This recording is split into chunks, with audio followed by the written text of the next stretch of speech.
Mês da família, estamos no dia em que comemoramos também o Dia das Mães. Muitos motivos para agradecer ao Senhor, não é verdade? E você seja abençoado pelo Senhor, porque preferiu estar na casa do Senhor nessa manhã para receber a tua bênção em primeiro lugar e para glorificar ao Senhor, que é digno de honra e digno de glória. Então, Isaías 49, 14 ao 16, é uma reflexão breve para nós, mas que possa impactar, mudar, transformar as nossas vidas pelo poder do Espírito Santo. Diz assim o texto, Isaías 49, verso 14: Mas Sião diz: o Senhor me abandonou, o Senhor se esqueceu de mim. O Senhor respondeu: será que uma mulher pode se esquecer do filho que ainda mama, de maneira que não se compadeça do filho do seu ventre? Mas ainda que esta viesse a se esquecer dele, eu, porém, não me esquecerei de você. Eis que eu gravei você nas palmas das minhas mãos, as suas muralhas estão continuamente diante de mim. Vira para essa pessoa que está do seu lado e diz: Deus não esqueceu de você. E se você quiser tomar nota, esse é o tema da mensagem nessa manhã. Deus não esqueceu de você, Ele não esqueceu de nós. O contexto aqui, irmãos, fala de um povo, o povo de Deus, que haveria de ser levado para o cativeiro babilônico. O profeta Isaías já está anunciando que o cativeiro viria, que o povo seria ali aprisionado na Babilônia durante um período de tempo. Aqui estamos falando do reino do sul, de Judá, que seria mantido ali na Babilônia por 70 anos de cativeiro. Mas é interessante que lá na Babilônia eles conseguiram manter a sua identidade. Diferente de outros conquistadores, a Babilônia permitia que eles se juntassem em colônias. E diz também o texto, os textos sagrados, que eles até prosperaram. Muitos prosperaram na Babilônia, até o ponto de quando houve a liberação para voltar para Jerusalém, muitos não queriam voltar, porque tinham negócios, prosperaram. O texto também nos ensina que naquele contexto, lá na Babilônia, não havia templo, não havia altar, não havia sacrifício. Parece que lá se inaugurou ou começou a prática das sinagogas, um local onde o povo de Deus se reunia para ensino, para conhecimento da lei, para não esquecer os mandamentos. Então, apesar de eles estarem no cativeiro, não como escravos acorrentados debaixo de açoite, mas da opressão, cerceados da sua liberdade, longe da sua pátria, apesar deles estarem ali reunidos como povo de Deus, como colônias, e até prosperarem, e até terem acesso à palavra de Deus, eles até tinham o acesso à sinagoga, eles se reuniam, iam ali para aqueles locais, continuavam mantendo a sua identidade, mas o texto nos mostra aqui que o sentimento do povo era: o Senhor me abandonou, o Senhor esqueceu de mim. Ou seja, faltava neles alguma coisa ainda. E o que é que faltava para eles? Já que eles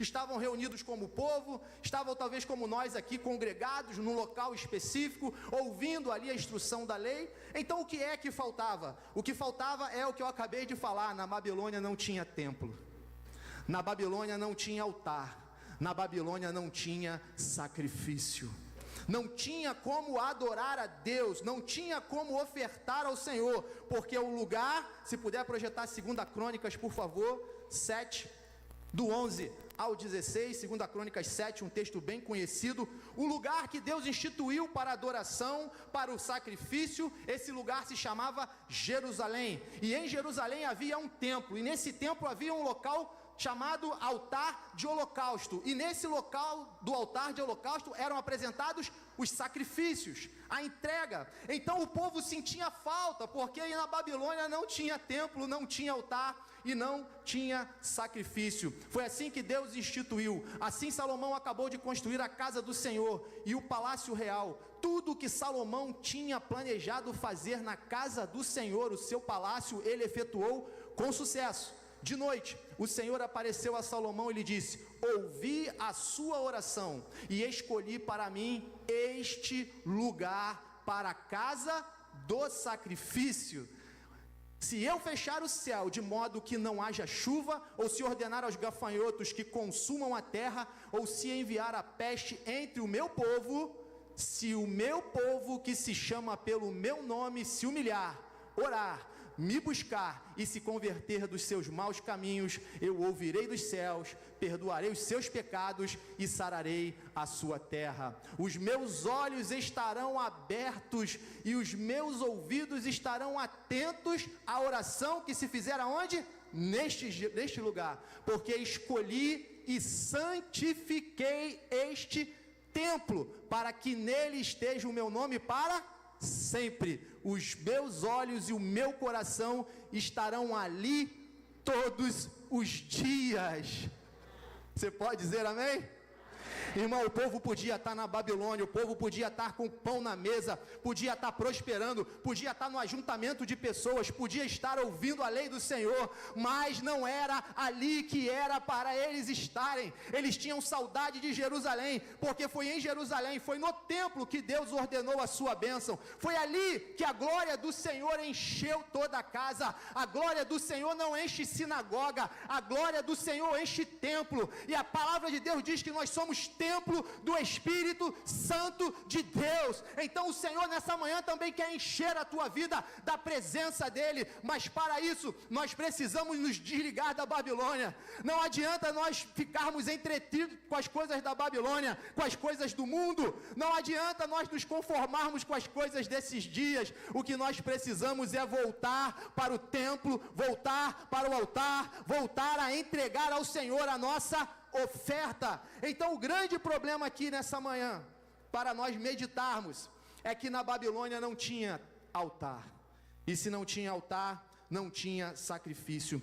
Qual é a primeira coisa que o povo, quando volta para Jerusalém, reconstrói? O altar.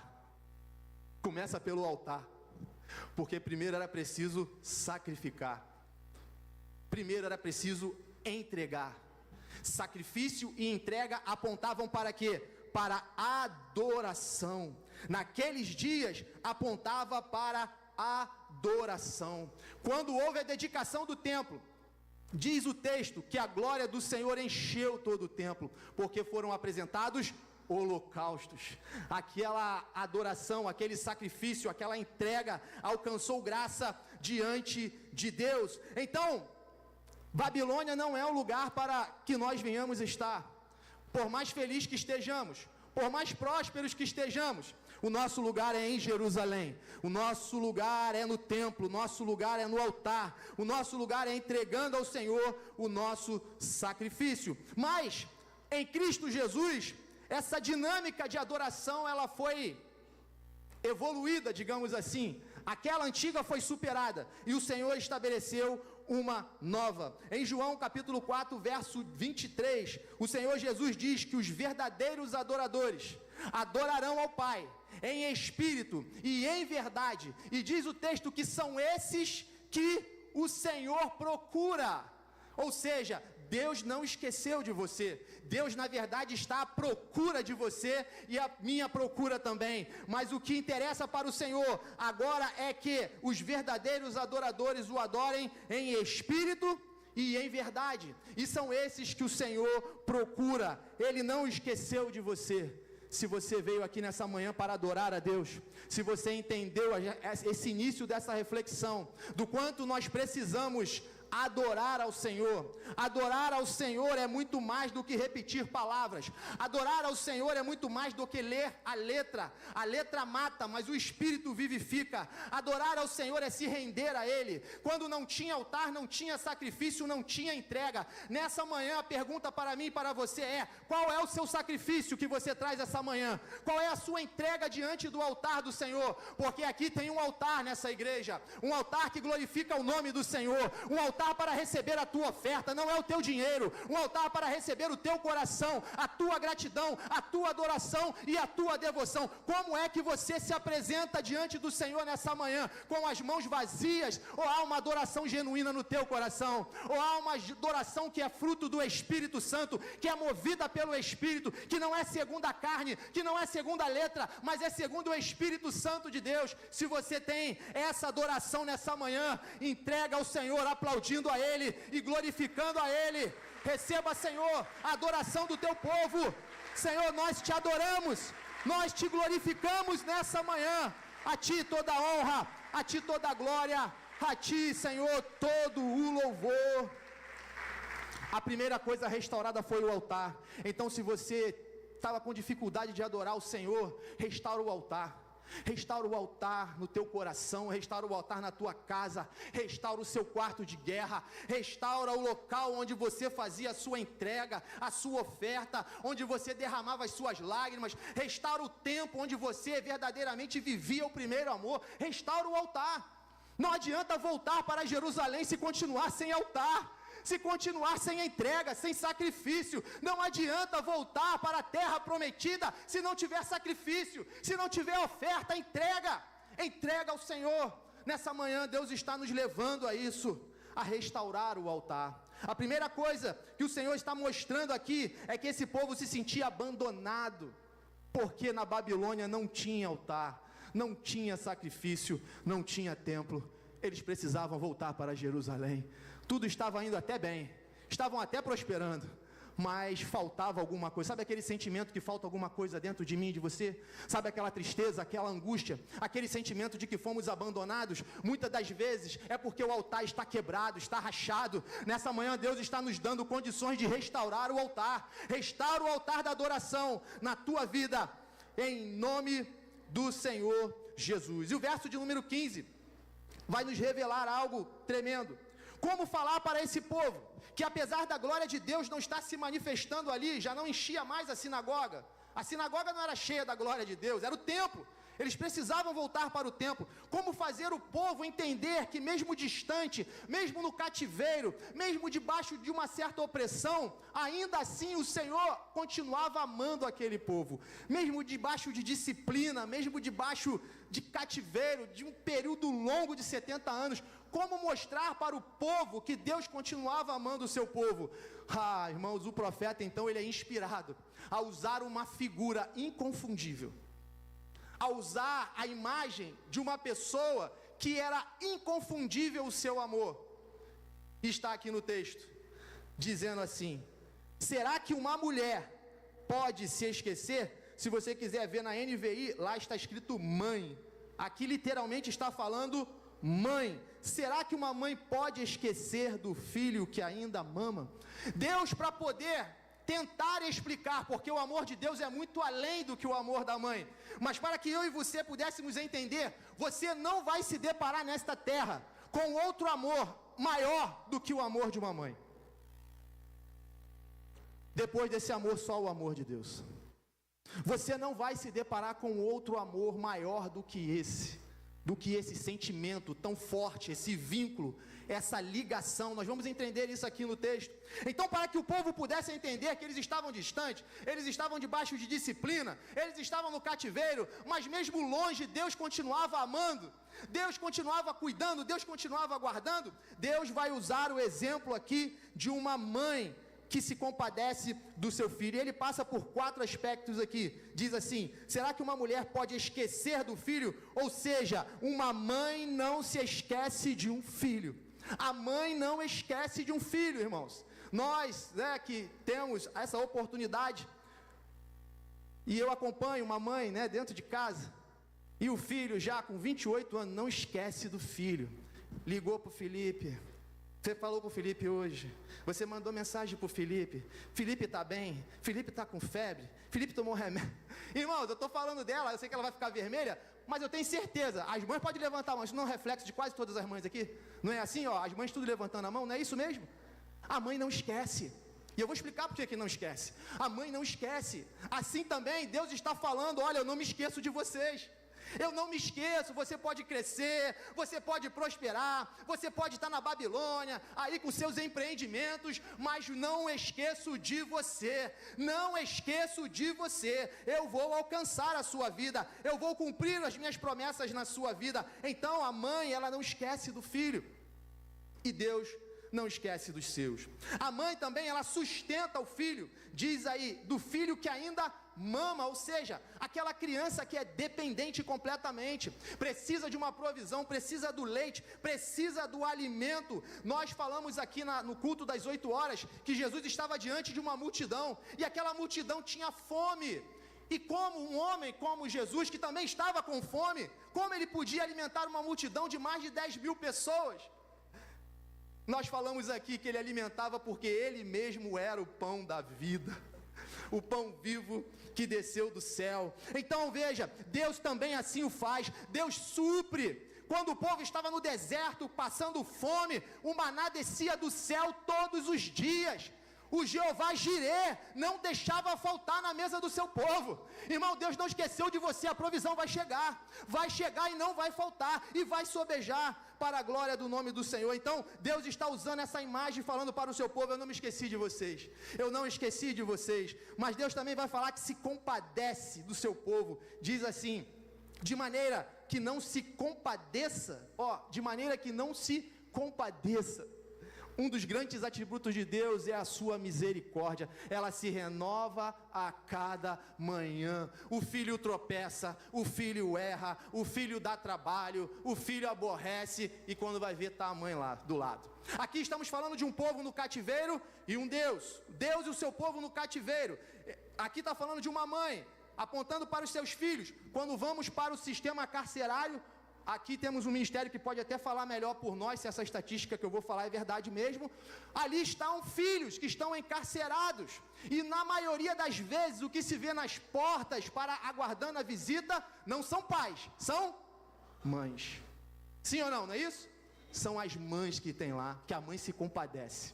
A mãe geme, a mãe chora, a mãe sente. Nós vamos falar sobre isso aqui. A mãe sofre, e assim Deus também. Isso quer dizer o quê? Que Deus compartilha da tua angústia. Você não está sozinho, Deus não esqueceu de você. Esse sofrimento que você está passando não está despercebido aos olhos de Deus. Deus está contigo nessa peleja. Essa peleja é do Senhor, Ele está à frente disso. Ele está trazendo essa ilustração para nós lembrarmos que Ele está próximo, Ele está junto, Ele se compadece, Ele tem misericórdia.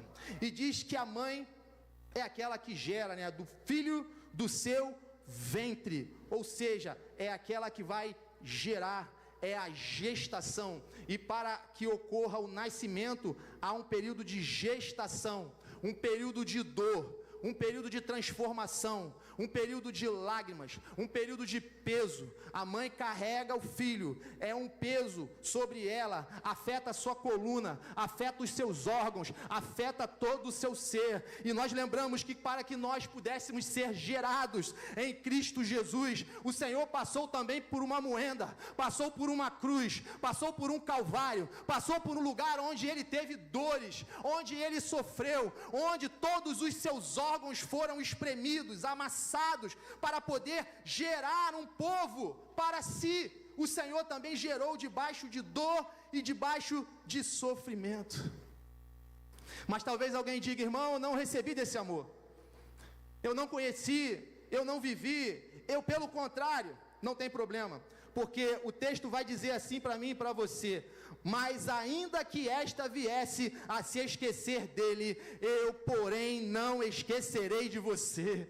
Ainda que você não tenha tido contato com um amor como esse, mas nessa manhã está aqui aquele que tem um amor ainda maior, um amor superior, um amor mais excelente para consolar e confortar a cada um dos seus filhos aqui nessa manhã. E se você é um filho de Deus, glorifica o nome dele, porque ele está aqui para te consolar, para te abençoar. Pode aplaudir ao Senhor, glorificar ao nome dele. Ele é digno de toda honra e de toda glória. Aleluia, glória a Deus. Irmãos, a mãe nunca deixa de ver o seu filho, de visitar o seu filho, como nós falamos aqui. Assim como Deus não deixou de visitar o seu povo no tempo certo, Ele visitou lá na Babilônia e deu a ordem para sair, e saíram. E assim também cada um de nós que aguardamos a esperança da salvação em Cristo Jesus, precisamos lembrar que Ele não esqueceu de nós. Na hora certa e no tempo dEle, Ele virá buscar a sua igreja, virá buscar os seus filhos. Essa é uma esperança, uma confiança que nós temos, porque somos filhos de Deus. E o verso 16 diz: eis que gravei você nas palmas das minhas mãos, e as suas muralhas estão continuamente diante de mim. A primeira coisa que nós precisamos aprender aqui é que o povo de Deus tem a marca de Deus. O povo de Deus tem a marca de Deus, mas também Deus tem marcado nele o seu próprio povo. Você entende isso? Sião aponta para Jerusalém, aponta para Judá, para o povo escolhido, para Israel, o povo santo, o povo separado, e está gravado nas mãos do Senhor. Isso quer dizer que assim como eu tenho gravado na minha vida, tenho a marca do sangue na minha vida, assim também nas mãos do Senhor está uma parte de mim e uma parte de você. Olha que interessante, eu fui pesquisar e diz na ciência que isso acontece no relacionamento entre mãe e filho. É algo que a ciência chama, deixa eu ver se eu não vou errar o nome, de microquimerismo. Se tiver algum médico aqui, enfermeiro, alguém que conheça isso, e depois tu me ajuda, mas o nome é esse, microquimerismo. O que é isso? Isso é uma troca bilateral de células entre mãe e filho, ou seja, à medida que a mãe transfere para o filho, mas na vida da mãe, no corpo da mãe, também ficam partes do filho para sempre. Você entende isso? Você está gravado nas mãos de Deus para sempre. Há uma parte sua, uma parte minha, há uma parte dos filhos do Senhor que fica gravada, marcada nas mãos do Senhor. Assim como a mãe carrega células do filho, assim também o Senhor carrega o meu, o teu nome gravado nas suas mãos. Como povo de Deus, você pode glorificar a Deus, você pode louvar ao Senhor. Meu irmão, Deus não esqueceu de você, você não é qualquer coisa, você não é pouca coisa, você é um filho de Deus, está gravado nas mãos de Deus. Aleluia. Quando nós nascemos de novo, por isso é tão importante nascer de novo, por isso é tão importante a conversão, por isso é tão importante passar pelas águas do batismo, como já anunciamos aqui, porque quando nós nascemos de novo, nós somos gerados, olha, geração, ó, a gestação, nós somos gerados em nome de quem? Em nome do Pai, em nome do Filho, em nome do Espírito Santo de Deus, e eles são eternos, Deus é eterno, e nós somos gerados no eterno. O que isso quer dizer? 1 João 4,13 vai explicar para mim e para você, para que não fique dúvida. 1 João 4,13 diz assim: nisto conhecemos que permanecemos, olha aí, nele, e que ele permanece em nós. Eu permaneço nele, ele permanece em mim. Como? Pelo fato de nos ter dado o seu Espírito Santo. É o selo do Espírito Santo, é a prova de que tem uma marca de você em Deus e uma marca dele em você. Estamos ligados com o Senhor através do Espírito Santo, assim como a mãe. Entende agora por que a mãe sente? A mãe, será que está acontecendo alguma coisa? Liga para fulano, vê se Tamires, vê. Por que a mãe tem esse sentido, tem essa percepção? Porque existem células no corpo da mãe que são da própria criança que ela gerou e ficam na vida dela, no corpo dela para sempre. Então ela sente o que o filho sente muitas das vezes. É isso que Deus está falando com o seu povo. Eu sinto o que vocês estão sentindo, eu estou vendo a aflição de vocês. Calma, eu não esqueci de vocês. No tempo certo eu virei para libertar vocês. Então nós estamos aqui nessa manhã vendo um amor sobrenatural, e para explicar este amor o Senhor usa o exemplo de uma mãe. Eu quero agradecer a Deus pela vida de cada mãe aqui nessa manhã. Quero convidar a igreja a aplaudir ao Senhor por cada mãe aqui nessa manhã.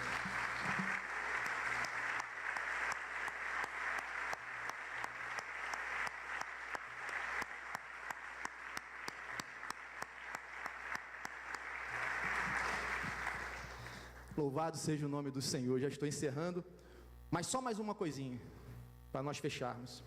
Eu não podia deixar de falar dos muros, né? E o fechamento diz, no verso 16, as suas muralhas estarão continuamente diante de mim. Sabe o que isso quer dizer?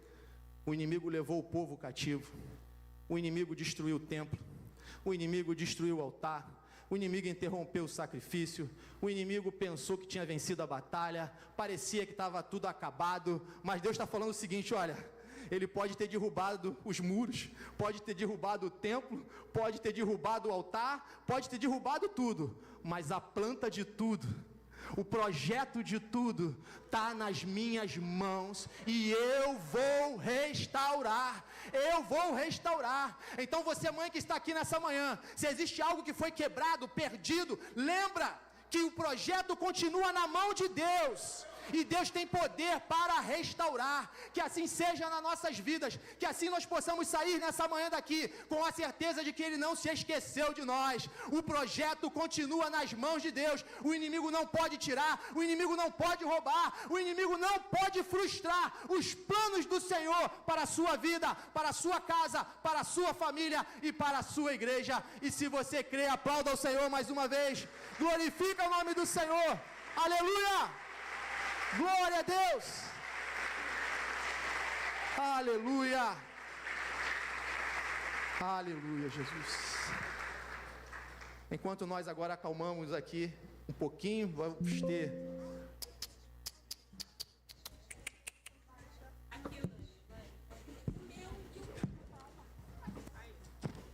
Criar essa coisa. A igreja preparou uma pequena homenagem para as mães. Então que você fique atento.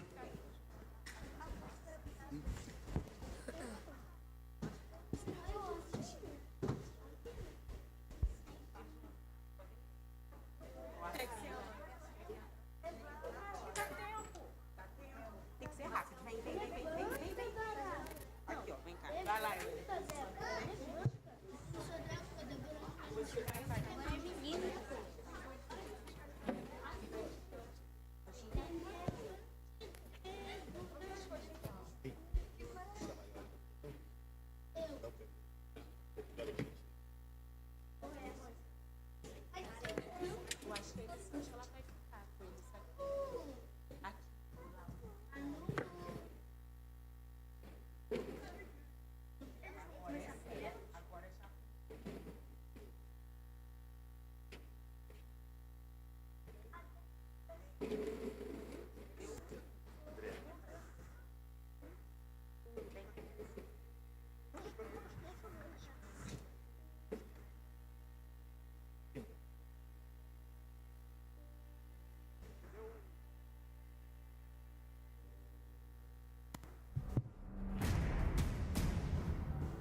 Os filhos de Israel tornaram a fazer o que era mal aos olhos do Senhor.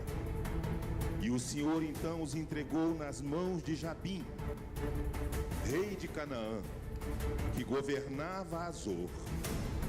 E o comandante do seu exército era Sísera. Os filhos de Israel então clamaram ao Senhor, porque Jabim tinha 900 carros de ferro e durante 20 anos oprimia duramente os filhos de Israel. Débora, profetisa, esposa de Lapidote, ela julgava Israel naquele tempo. Ela atendia debaixo da palmeira de Débora, na região montanhosa de Efraim. E os filhos de Israel vinham até ali para apresentar as suas questões. Levante-se, vá chamar Baraque.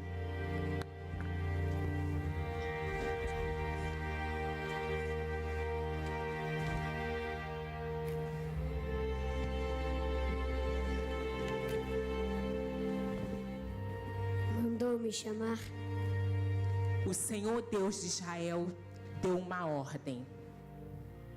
Vá, reúna os seus homens no Monte Tabor, 10.000 homens dos filhos de Zebulon, e eu entregarei Sísera em tuas mãos.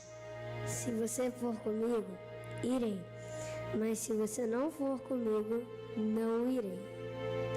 Certamente eu irei, mas a honra dessa investida, da empreitada que você está fazendo, não será sua, e sim de uma mulher.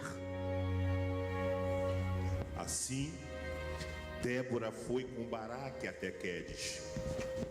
Então, Baraque desceu do monte e o Senhor derrotou Sísera. Ora, havia perto de Quedes um homem chamado Éber, o queneu, que havia estabelecido ali uma tenda. Sísera fugiu e foi se esconder na tenda da mulher de Éber, Jael, que o matou enquanto ele dormia. Então Jael disse a Baraque: venha e eu lhe mostrarei o homem que você está procurando. Assim, Deus humilhou Jabim, rei de Canaã, diante dos filhos de Israel. E nesta grande batalha, Deus deu uma grande vitória a Débora, a Baraque e a todos os filhos de Israel. Hoje, as nossas guerras são diferentes. Não lutamos contra carne, nem sangue, nem contra o nosso semelhante. A nossa luta é contra principados e potestades, contra os governadores do mal neste mundo tenebroso, nas regiões celestiais. E é por isso que o Senhor Deus nos instrui em sua palavra. Efésios capítulo 6, o verso 10 vai dizer: portanto, revesti-vos de toda a armadura espiritual. Vista o cinturão da verdade. O cinturão da verdade é uma arma poderosa que Deus nos dá. O cinturão da verdade.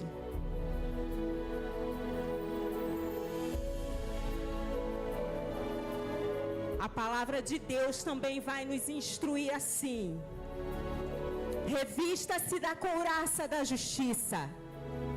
A couraça da justiça, outro ornamento que Deus nos dá para guerrearmos contra o nosso inimigo. Vista a couraça da justiça. Mas também a palavra vai nos dizer: calce os seus pés com a preparação do evangelho da paz.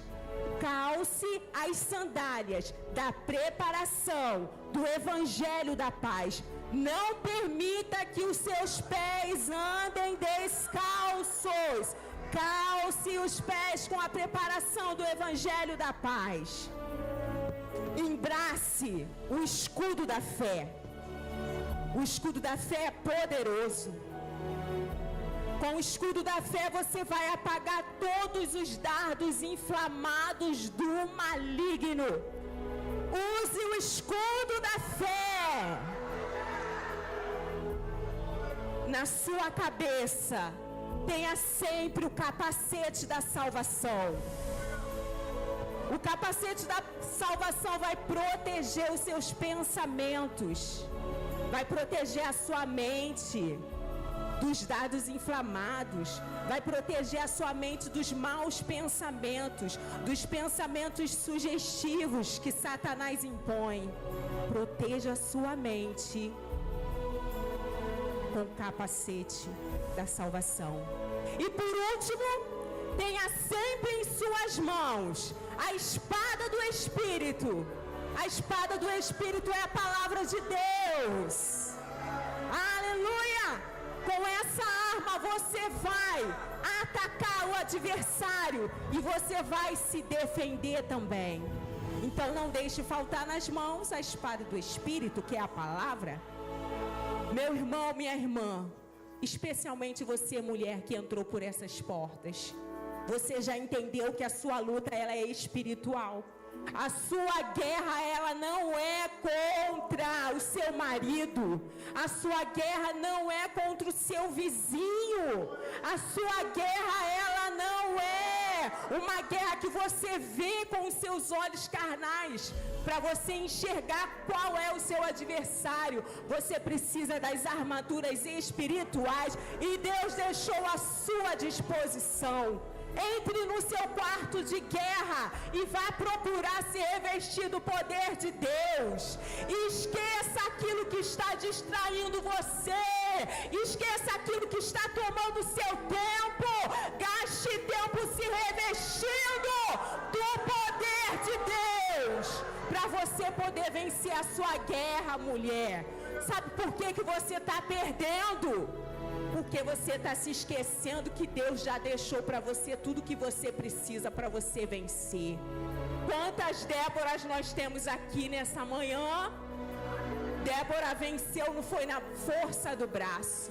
Débora venceu devido à unção que Deus derramou sobre ela. O seu segredo não é seu cabelo bonito. O seu segredo não é o seu intelecto. O seu segredo é a unção que Deus derramou sobre você. Amém. Se levante, Débora. Você foi ungida para guerrear. Você foi ungida para gerar em Deus. Você foi ungida para conquistar terras e nações. Se levante, Débora. Todas as Déboras que estão aqui nessa manhã, fique de pé. Deus te chamou para guerrear. Deus te chamou para vencer. Aleluia, aleluia, aleluia. Oh, Jesus.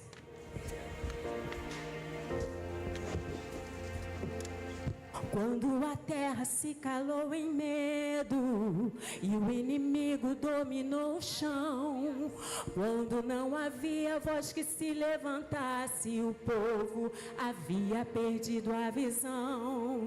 Então Deus chamou uma mulher para romper o silenciador. Não foi coroa que a fez forte, mas a unção do Senhor. Débora se levantou quando muitos recuaram. Ela ouviu a voz do Eterno e guiou o povo inteiro ao chamado, não pela espada em sua mão, mas pela palavra liberada. Ela jurou conforme a verdade e fez justiça proclamada. Cante! Se levante, Débora, porque Deus te escolheu entre os fracos deste mundo, revelou o seu poder no seu viver. Se levante, Débora, assuma o lugar que Ele te deu. Não temas a guerra nem o tempo, pois quem te chamou foi Deus. Se levante, Débora, porque Deus te escolheu entre os fracos deste mundo, revelou o seu poder no seu. A igreja! Se levante, Débora, assuma o lugar que Ele te deu. Não temas a guerra nem o tempo, pois quem te chamou foi Deus. Aleluia, aleluia. Aplauda o Senhor. Pode se assentar, mamãe. Aleluia.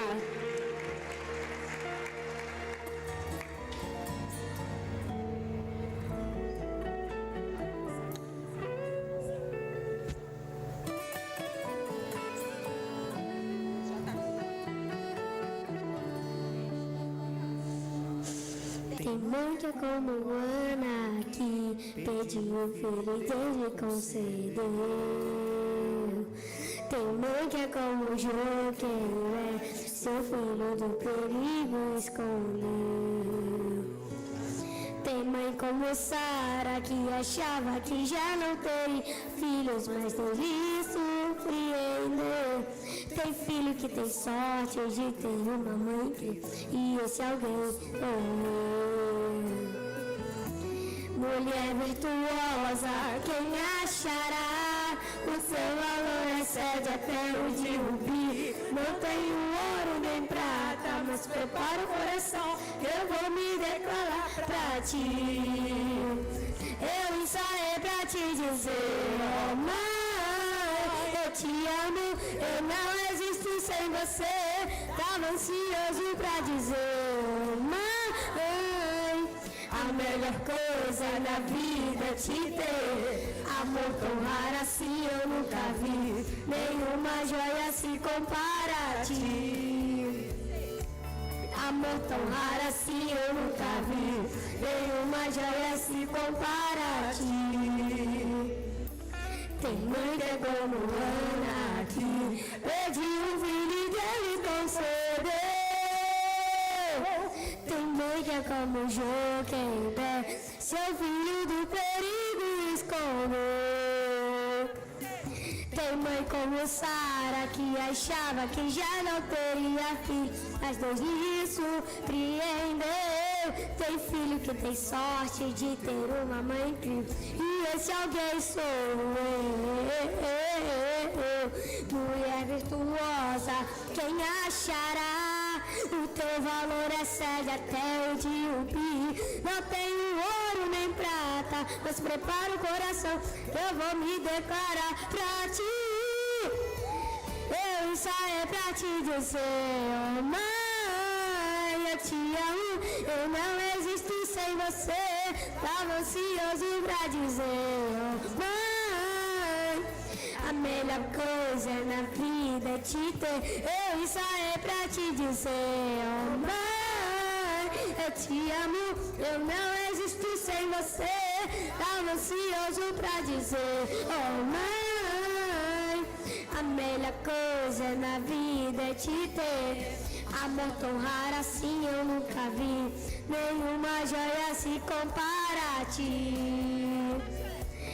Amor tão raro assim eu nunca vi. Nenhuma joia se compara a ti. Tem diamante, esmeralda, safira, ametista, topázio, rubi, não se compara a ti. Tem jade que é tão linda, jaspe, turmalina, qualquer joia que existir se compara a ti. Tem diamante, esmeralda, safira, ametista, topázio, rubi, não se compara a ti. Tem jade que é tão linda, jaspe, turmalina, nada se compara a ti. Eu ensaiei pra te dizer, oh pai, eu te amo, eu não existo sem você. Tava ansioso pra dizer, oh mãe, a melhor coisa na vida é te ter. Eu ensaiei pra te dizer, oh mãe, eu te amo, eu não existo sem você. Tava ansioso pra dizer, oh mãe, a melhor coisa na vida é te ter. Amor tão raro assim eu nunca vi. Nenhuma joia se compara a ti. Amor tão raro assim eu nunca vi. Nenhuma joia se compara a ti.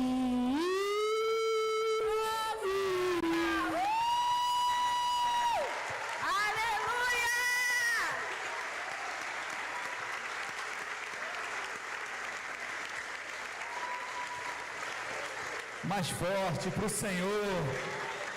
Ah, que saudade. Aqui. Quem é a mamãe dela aqui? A mamãe dela. Cadê a mamãe dela? Que coisa linda aqui, ó. Todas vocês.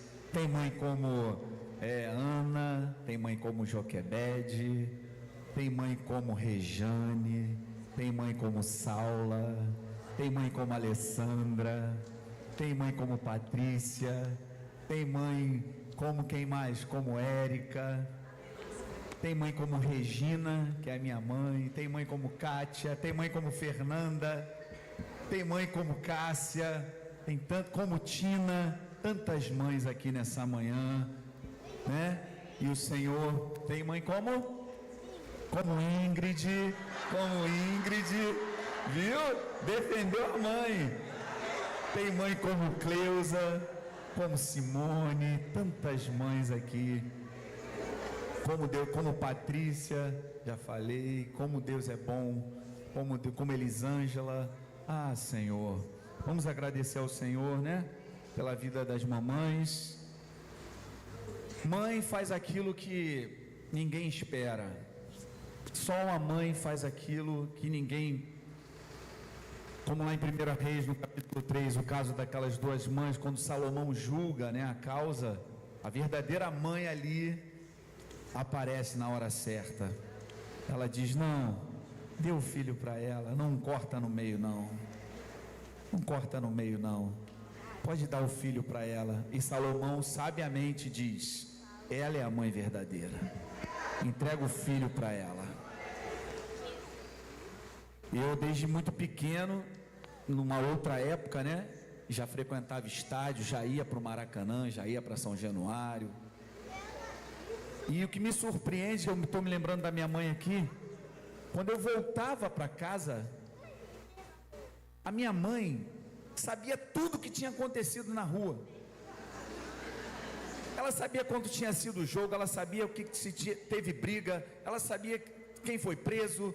Eu: mãe, como que a senhora sabe tudo isso? Porque desde o momento que eu saía de casa, ela ligava o rádio e ficava atenta a tudo que estava acontecendo na rua, porque o filho dela estava na rua. Só uma mãe faz isso.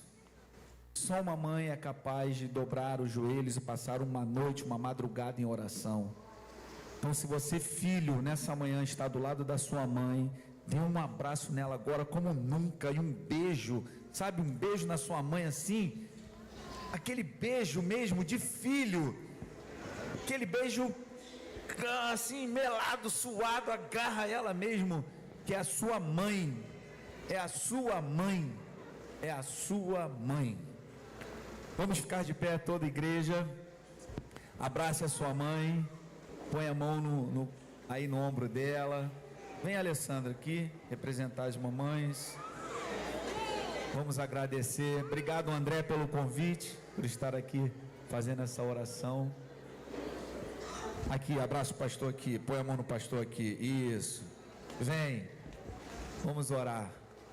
Feche os teus olhos. Senhor, nosso Deus, nosso eterno Pai. Obrigado por essa manhã poderosa aqui neste lugar, Senhor. Obrigado por cada mãe, Senhor, que o Senhor tem sustentado.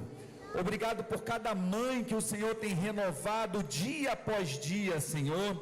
Quando um filho nem sabe, a mãe já preparou. Quando o filho nem pensou, a mãe já pensou, Senhor.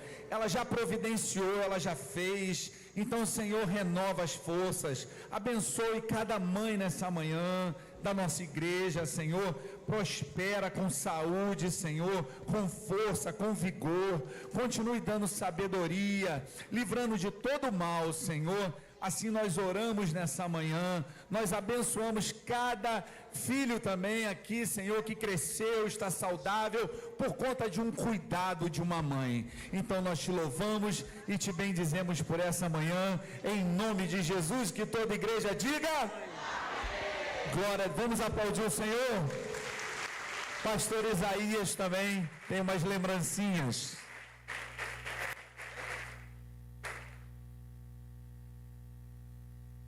Desculpe-me. As primeiras 100 mães que chegarem a mim terão direito a uma lembrança. As primeiras 100. Eu não tenho para todo mundo. Que Deus abençoe a cada uma de vocês. Já está formando fila, pastor.